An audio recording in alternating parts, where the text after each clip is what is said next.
Hello, everybody. I'm More Gravity. Let's play chess.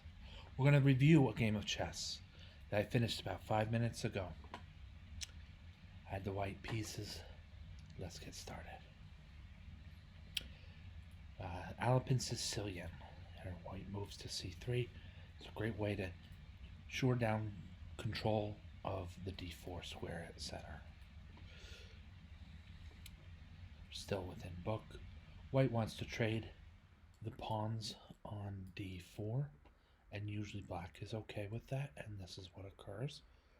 And now white has earned for himself a central pawn duo.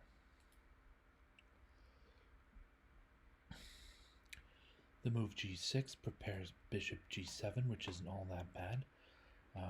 Black might be a little bit careful about his c6 knight because of the potential advance pawn to d5, challenging that knight, and could be a way for white to get this knight moving around, and maybe even at danger of being lost. I played knight to f3, which is apparently a inaccuracy, and Stockfish indicates that d5 right away is the move. So perhaps d5 here instead of my playing knight f3 first. Knight f3, bishop g7, knight c3, simple development, and now knight to f6, and we feel like black is going to have a safe king soon. Fine, but where's black's center? I understand he has this bishop fianchetto. I can counter that by placing my pawn on e5 and have a not so highly valued piece protected twice, and one of the protections coming from another not so highly valued piece. So I'm not really sure that this strikes against the center from the sidelines as well as it might, as well as black might intend for it to do. And so right away in that line I'm playing e5 here. I think that the knight on f6 is just going to be, let's count squares, right? With the safe squares, not a safe square. Let's count unsafe squares. Not a safe square, not a safe square. Also, not a legal move either. Not a safe square, not a safe square. G3 is an idea. H5 is an idea. Sorry, I said G3, I meant G4. And back to G8 is an idea. It's actually the computer favorite idea in this position. And so in the last two moves, black has made the move knight f6 and then back to g8. Although my opponent chose knight h5, which I'd like better. This is a better move.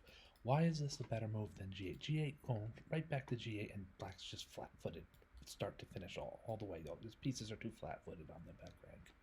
He doesn't have his pawns advanced enough. White's gonna roll with a huge advantage in space. But knight to h5, the thing I like about this is it challenges white to find. Okay, so if this is a wrong move, what is it? No, remember, I want to make a point to take the time out. I don't see this question mark, indicating that this is a mistake. I can't see that while my opponent and I are playing. This is after the fact, during analysis, right? Now I see it, but I'm an experienced and strong player, so I know that this is all. I know knights on the rim are grim. So I already know to look for ways to attack this knight based on experience and teaching. With that quotation, knights on the rim are grim. And many chess players know that. So I look around, and I think, aha, pawn to g4 attacks the knight, and then the knight has no safe place to move afterwards. All right, so I'm going to gain material by way of knight h5. But then why is knight h5 a good move? Because it makes your opponent, as black I say, it makes white find the right continuation. It's more likely that I'm going to boggle this somehow, or bungle this or whatever somehow, then it is likely that I'll bungle knight back to g8. If upon, here with knight back to g8, there's hardly any way I could play that makes this difficult for white. Yeah, I don't know. I'd say slightly knight h5 is the better move. Knight to g8, in a tournament situation, maybe, I don't know, but they're both desperate moves, and I'm glad I played well to force this from black. And my opponent, by playing knight h5, shows that he's challenging me to think about the position, to think and find g4. The pawn, in some cases, would be a little bit of a target here on g4, and where is it going as far as my kingside pawn shield is concerned? Those are concerns, and it's worth it for the material to win that knight. So the knight goes back to f6, and we see that things just haven't really worked out very well for black from the opening. Mostly the move e5. I think the main summary of this game is right here, with white to move, pushing the move e5.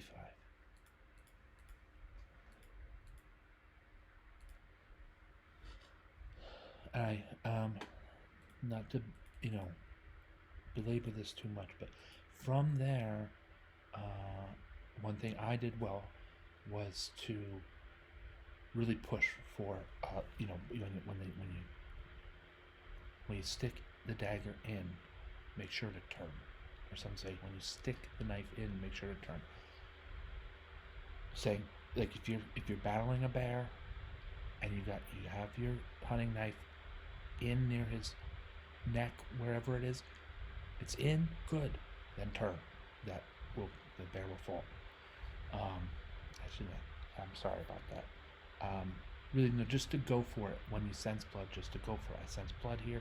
Yeah, I'm up 2 points of material, but I think white has more than that on the board. With black making a move like d4 here, white has pawn to g5, and now white will be up another piece. If black wants to hold on to a third piece, he has to disrupt his kingside castling possibilities. And once the rook has moved, he can't castle, that kind of stuff. So I did. I saw the win, and I went for it.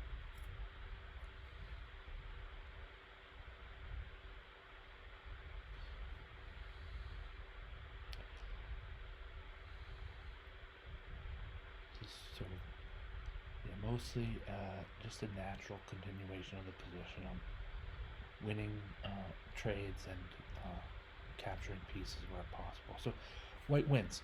And like I said, I guess the main things about this game were the move e5 here, and move here marked as an inaccuracy that kind of had a stronger impact than that on the game.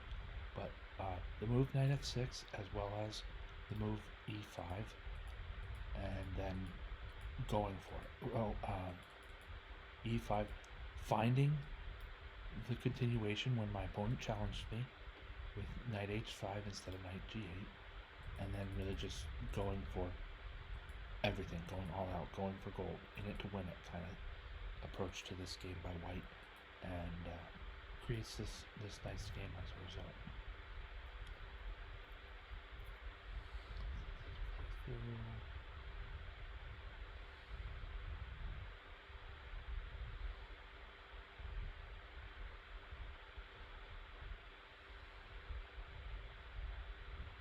resigns.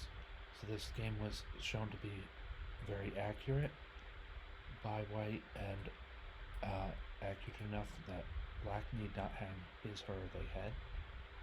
Black played well, and interestingly, kind of maybe knight f6 wasn't the greatest, but these things happen over the time course of playing chess. So high accuracy by white, middle accuracy by black, And I finished the game out against the computer. I'm going to play this rather quickly. You see that the ending position wasn't all that tenable for even the super strong computer to defend. And White is going to create queens and force checkmate.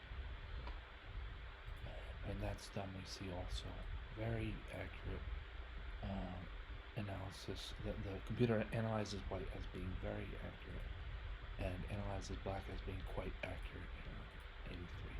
And about half of these moves being profitable, put forth by computer on the highest setting, on the strongest setting. Okay. That's all for today, folks. Thank you so much for watching. I'm More Gravity. Have a great night.